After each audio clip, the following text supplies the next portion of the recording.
2장의 말씀, 이제 다니엘 네 번째 시간입니다. 2장은 다니엘서 전체 주제를 담고 있다 말씀드렸습니다. 1장은 서론이자 배경이죠. 2장부터 본론이 시작됩니다. 이 2장의 내용은 크게 두 가지 목적을 가지고 있어요. 하나는 하나님이 누구신가를 드러내고 있고, 두 번째는 다니엘이 누구인가를 알려주고 있습니다. 다니엘은 하나님 나라 백성들의 대표로 묘사되어 있습니다. 바벨론과 같은 이 세상에서 하나님의 백성들은 어떻게 살아가야 하는가, 하나님은 누구시고 하나님의 백성들은 누구신가, 이 큰 두 가지, 이 두 가지 중에 뭘 먼저 할까 고심하다가 오늘은 다니엘의 삶 먼저 여러분과 함께 조명해 보고자 합니다. 2장은 느부갓네살이 꿈꾸는 것부터 시작합니다. 우리 다니엘서 2장 1절 같이 한번 읽겠습니다. 시작. 느부갓네살이 다스리신 지 2년이 되는 해에 느부갓네살이 꿈을 꾸고 그로 말미암아 마음이 번민하여 잠을 이루지 못한지라. 한밤에 꿈을 꿨는데 그 꿈으로 말미암아 도저히 불안하고 근심되어 잠을 이룰 수가 없었습니다. 여러분 지난밤 잘 주무셨습니까? 아니에요? 잘 자는 게 은혜입니다. 잘 잘 수 있는 게. 왕이 잠을 못 자는 거예요. 간밤에 그 꿈이 잊혀지지가 않는 겁니다. 어떤 분이 이런 말씀하셨는데, 하나님 주신 꿈은 화질이 다르다 이렇게 얘기하셨어요. 그 꿈이 가슴에 턱 막혀가지고 뭔가 이렇게 불안하고 걱정돼서 평안을 잊어버린 상태입니다. 여러분, 당시 느부갓네살 왕은 신적 존재였습니다. 그는 전쟁을 이끈 장수이자 제국을 완성한 절대 군주였습니다.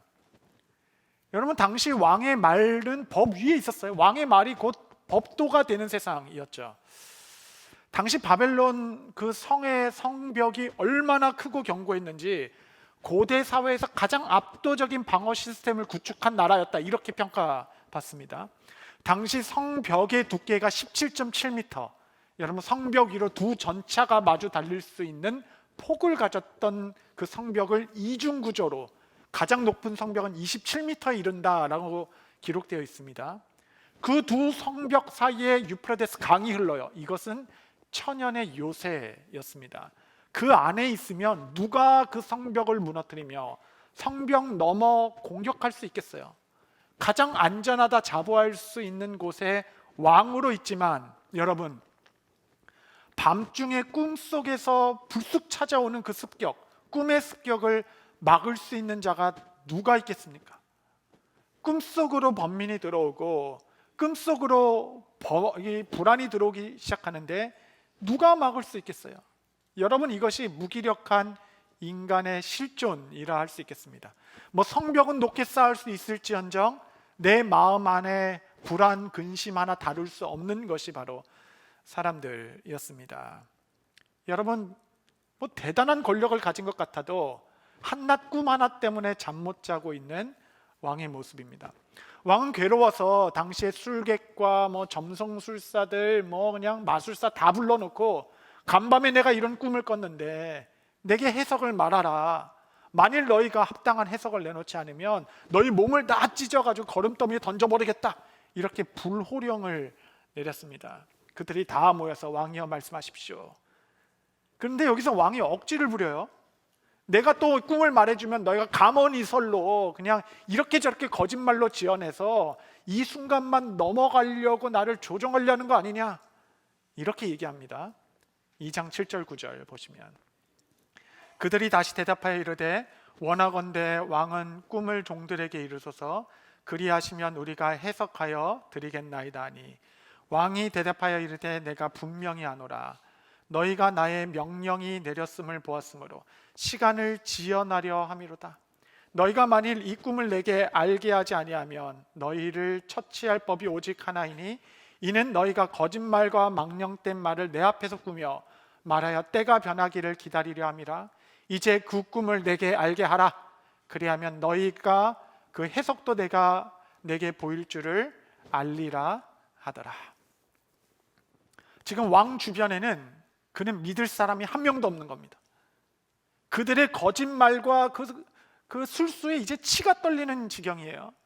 너희가 지금만 모면하려고 그러고 또 좋은 말로 이 시간만 벌려고 하는 거다. 여러분, 천하를 호령할 왕의 자리였지만 실상은 주변에 신뢰하며 마음 터놓고 이야기할 사람 하나 없는 불신과 적대감으로 가득한 사람, 가장 높은 자리에 있었으나 가장 외로웠던 자가 바로 느부갓네살이었습니다.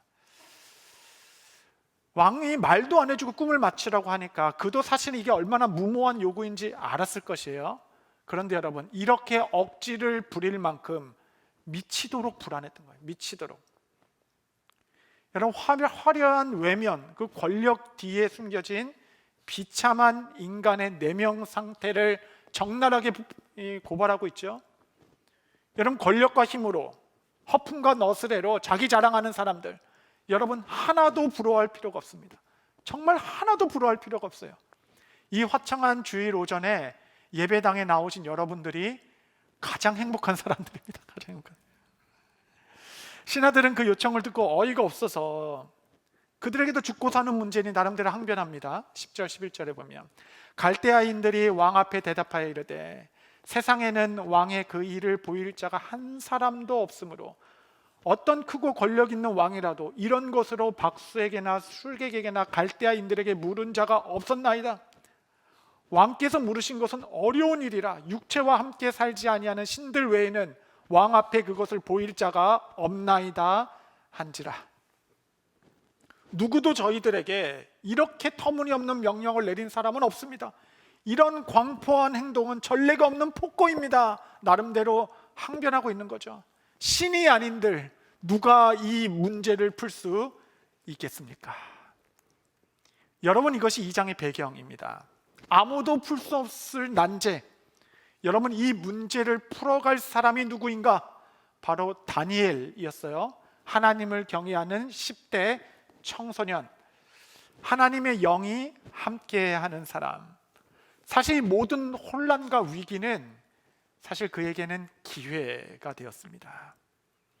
이 혼란은 하나님이 누구이시고 하나님의 백성이 누구인지를 드러내는 하나님의 기가 막힌 기획이었습니다. 위기가 불어닥치니 진짜와 가짜가 구별되기 시작하는 거예요. 평소에 잘 구분되지 않았던 그 차이가 선명하게 드러나기 시작합니다.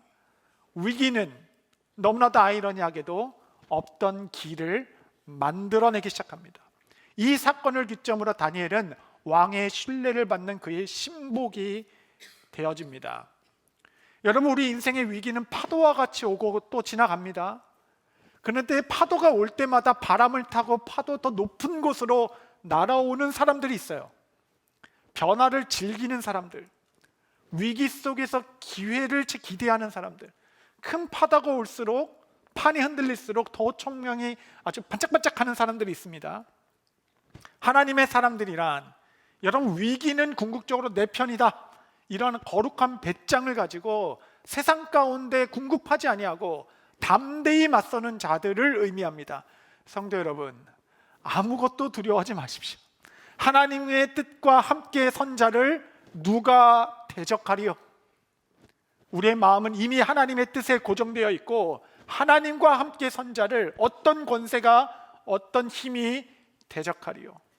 이 위기와 이 난리통으로 말미암아 오히려 하나님의 사람들은 짙은 밤하늘에 더 반짝이는 별처럼 더 이렇게 드러나게 될 것입니다. 오늘 혹시 이 거침없이 불어닥치는 풍랑과 위기 한가운데 홀로 서신 분이 계시다면 오늘 말씀을 통하여 담대함을 얻으시고, 혹시 평온한 시간을 보내시고 계신 분이 계시다면 거센 바람이 불어올 때를 준비하여, 주께서 나를 드러내실 때 그때를 준비하여 말씀을 마음에 담아놓는 시간 되시기를 바랍니다. 위기가 왔을 때 무엇이 다니엘을 지켜주었는가? 세 가지가 발견돼요. 첫 번째는 그의 명철하고 슬기로운 말이었습니다. 말의 지혜가 위기 때 얼마나 보석과 같이 빛나는지 모릅니다. 다니엘서 2장 14절 16절 보면 그때 왕의 근위대장 아리옥이 바벨론 지혜자들을 죽이려 나갈매 다니엘이 명철하고 슬기로운 말로 왕의 근위대장 아리옥에게 물어 이르되 왕의 명령이 어찌 그리 급하냐 하니 아리옥이 그 일을 다니엘에게 알림해 다니엘이 들어가서 왕께 구하기를 시간을 주시면 왕에게 그 해석을 알려드리리이다 하니라. 이 지혜롭고 슬기로운 말, 여러분 우리가 얼마 전에 느헤미야를 했죠. 지금은 다니엘을 하고 있습니다. 세상 속에서 하나님의 뜻을 이룬 사람들의 특징은 말의 지혜, 지혜롭게 말해요. 선지자들의 언어는 좀 거칠었습니다. 그래서 선지자들이 고난을 많이 받았어요. 다니엘은 왕 앞에 서서 내게 시간을 좀 주시면 그 해석을 내가 알려드리겠나이다 라고 얘기합니다. 이 말 한마디가 그 폭주하던 그 왕의 걸음을 멈추게 합니다.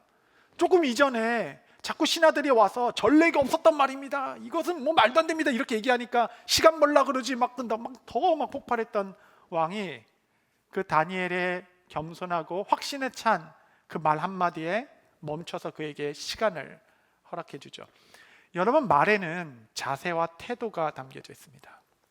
우리는 내용도 듣지만 태도도 보는 것이에요. 하나님은 항상 성품과 태도가 준비된 자를 쓰시고 그 태도는 1차적으로 우리의 말에 묻어서 보여지기 마련입니다. 다니엘은 1장에서도 동일하게 그랬죠. 왕의 진미 앞에서 내가 뜻을 세워서 고기 먹지 않겠습니다 라고 했는데 그의 신앙적 결단이 생각지도 않게 환관장에게 피해가 간다라는 것을 알게 된 것이에요. 환관장이 그 얘기를 듣고 왕인에게 명령하기를 좋은 곳으로 먹여서 살찌고 윤택하게 만드는 것이 나의 일인데 너희가 먹지 않아서 수척해지면 내 생명이 왕 앞에서 온전하지 못하겠다 이렇게 이야기합니다. 다니엘이 그 얘기를 듣고 아유 죽으면 죽으리다 난 몰라요 내가 신앙적 결단을 했으니 나는 밀어붙이겠습니다 라고 말하지 않고 1장 12절에 보니까 환관장에게 청하노니, 영어로 ask permission, 내가 당신의 허락을 구합니다. 그는 강직하게 뜻을 구했지만 겸손하고 유연하게 그의 허락을 구하는 말로 그를 안심시켰어요. 열흘만 주십시오. 시간을 벌었죠. 열흘 동안 당신이 시험에서 내 얼굴빛이 수척하거나 어렵지 않으면 이 일을 허락해 주십시오. 굳은 결심과 유연한 태도, 나는 누가 뭐라 그러던 내 믿음 지킨다 막 그렇게 막 돌진하는 것이 그리스도인의 바른 자세는 아닙니다. 우리는 절대적 진리를 절대적 태도로 대하는 게 아니라 절대적 진리를 유연하고 온화한 인격에 담아 친절하고 무례하지 않음으로 이 하나님의 뜻을 이루어가는 말의 지혜가 있는 자들. 여러분, 우리의 말은 세 가지를 점검해야 됩니다. 이 세 가지를 꼭 하나씩 꼽으면서 이 세 개가 다 있어야 돼요. 하나씩 꼽으면서 점검하세요. 첫 번째는 이 말이 옳았는가, 옳고 그름은 명확하게 분별하셔야 됩니다. 옳은 말을 해야죠. 두 번째는 이 말을 하는 시기와 때가 적절한가, 지금 말해야 되나, 이 때가 적절한가. 이 두 가지 위에 하나가 더 있어야 됩니다. 나의 말이 친절하였는가. 이 세 가지가 그리스도인의 말 그릇이라 하겠습니다. 인류 최대의 사건이 있었어요. 그럼 그리스도가 마침내 이 땅에 오신 사건이죠. 예수께서 이 땅에 오실 것이다 라는 것을 미리 고지받은 사람이 있습니다. 그 사람이 바로 제사장 사가랴였죠. 그는 자식이 없었어요. 성전에 들어가니까 그리스도가 올 길을 예비할 아들 세례 요한이 너 허리에서 나올 것이다 라고 얘기해요. 사가랴가 그 얘기를 듣자마자 의심했습니다. 아유 하나님, 제 아내 나이가 몇 살인데 지금 무슨 말씀을 하세요?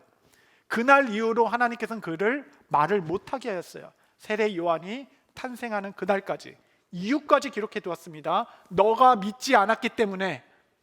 여러분, 하나님의 일을 이루는데 우리의 말이 얼마나 중요하길래 그 의심과 불안과 그 못 믿는 불신의 말을 아예 못하도록 입을 묶어 놓으셨습니다. 여러분, 위기일 때일수록 더 신중하게 우리의 말을 명철하고 슬기롭게. 골로새서 4장 6절 한번 같이 읽겠습니다. 시작. 너희 말을 항상 은혜 가운데서 소금으로 맛을 냄과 같이 하라. 그리하면 각 사람에게 마땅히 대답할 것을 알리라. 은혜 가운데 소금으로 맛을 내는 것과 같이 여러분의 말이 많은 사람들의 마음에 위로를 주고 또 평강을 주는 위기 때의 말그릇이 준비된 자는 드러나게 될 것이에요. 언제나 신중하게 명철하고 슬기롭게. 이 말에 여러분의 위기 때 여러분을 지켜줄 것입니다.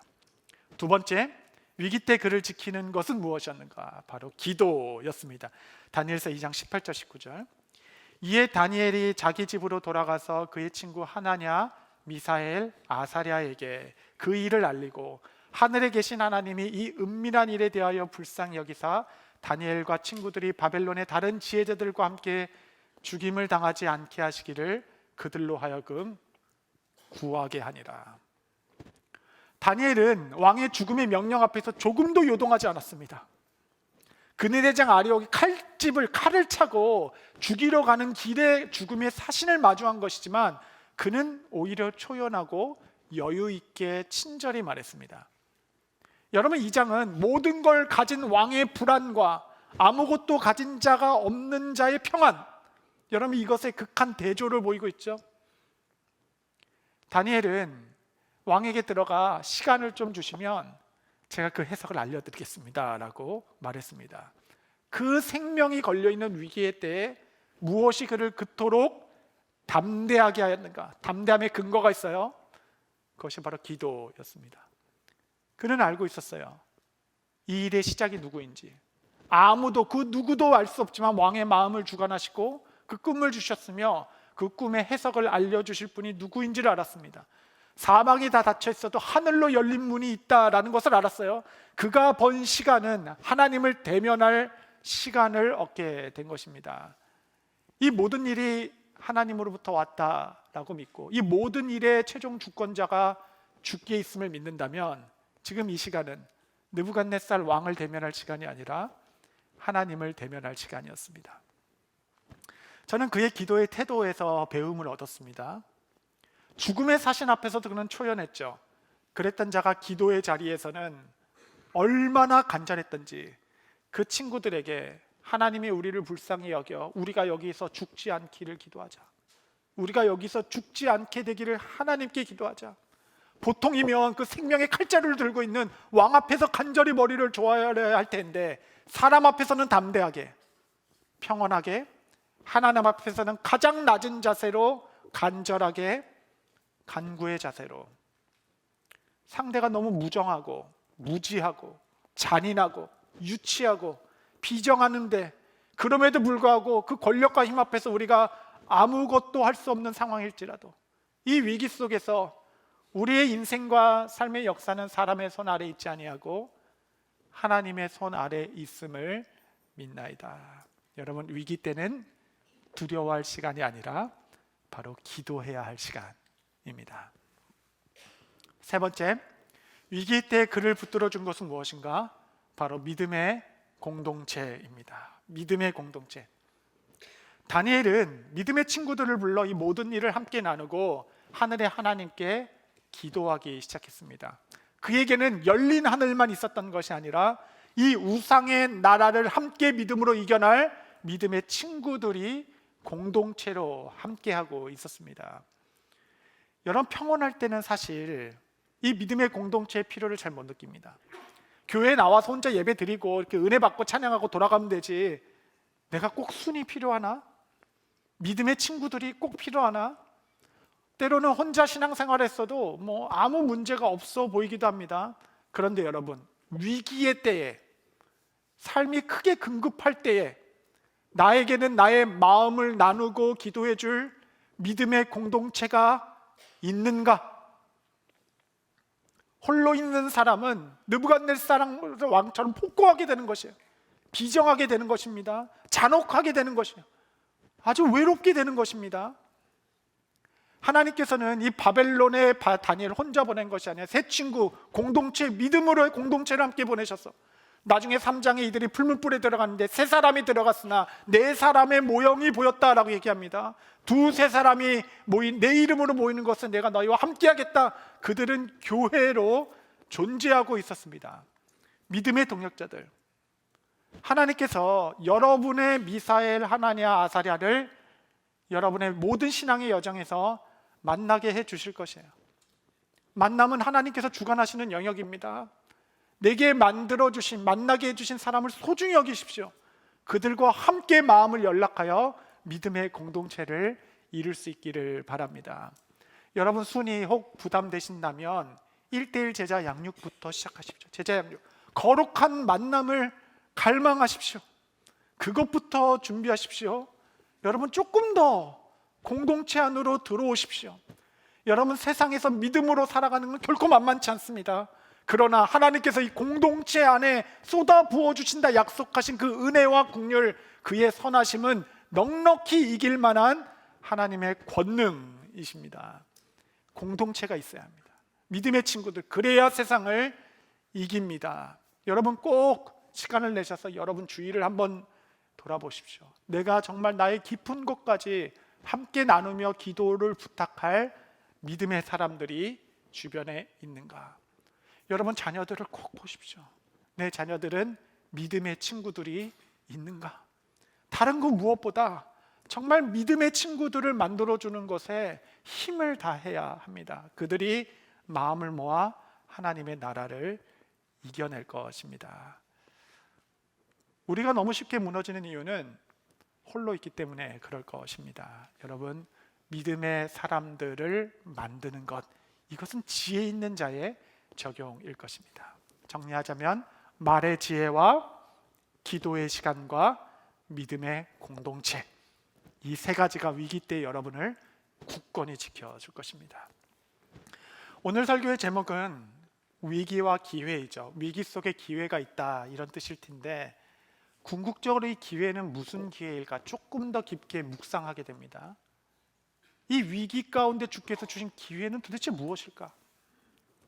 다니엘이 왕의 꿈을 해석해 줍니다. 큰 금신상을 왕은 보았나이다. 그리고 장차 일어날 미래의 일들을 차근차근 말해줍니다. 왕이 그 해석을 듣고 박수를 딱 치며 무릎을 치고 일어나서 기뻐하기 시작합니다. 그래, 바로 그거였어. 내가 본 것이 바로 그 금신상이었어. 그의 번민과 근심이 다 해결되니 아주 속이 시원했을 것입니다. 그런데 여러분, 잠 못 자는 문제, 미래에 대한 아무나 어떻게 될지 모르는 그 번민, 여러분, 미래를 아는 거, 문제 해결, 여러분, 그거 사실 아무것도 아닙니다. 사실 정말 아무것도 아니에요. 여러분, 우리는 인생의 갈림길에서 내가 이렇게 가야 되나 저렇게 가야 되나 하나님 알려주시면 가겠습니다. 미래를 알고 싶어 하지만 여러분, 그 미래에 아는 거 아무것도 아닙니다. 기독교는 미래를 알려주는 점집이 아닙니다. 왕은 그 꿈을 통하여 분명한 해석을 들었어요.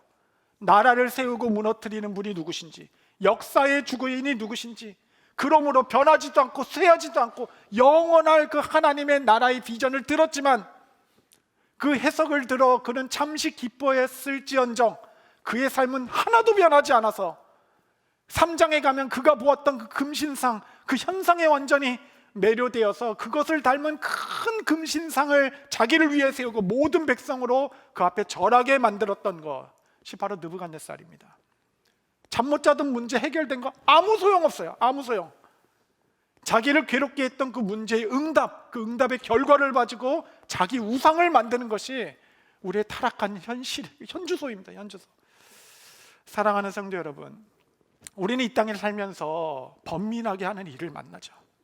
내 스스로 풀 수 없는 난제, 그것 때문에 끙끙 앓고 어떻게든 하나님 좀 풀어주십시오 기도할지 모르겠지만, 여러분, 그것이 풀리는 것은 두 번째입니다.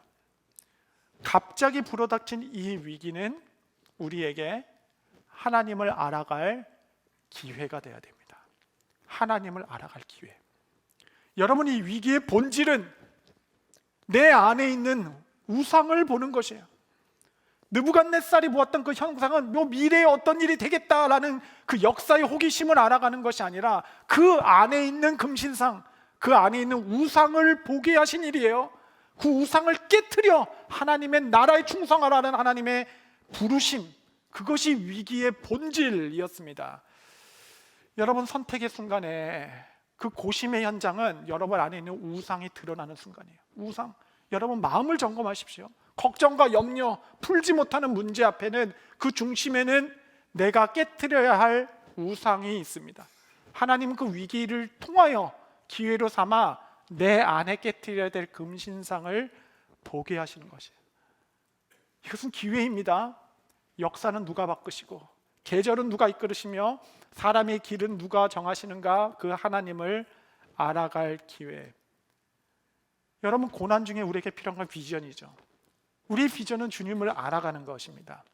주님의 나라를 이 위기와 어려움 가운데 더 선명히 밝히 알게 하옵소서.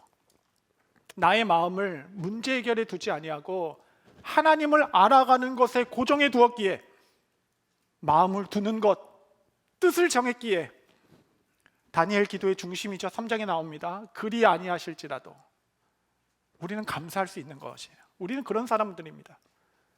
우리는 문제 해결보다 더 하나님을 알고 싶은 것입니다.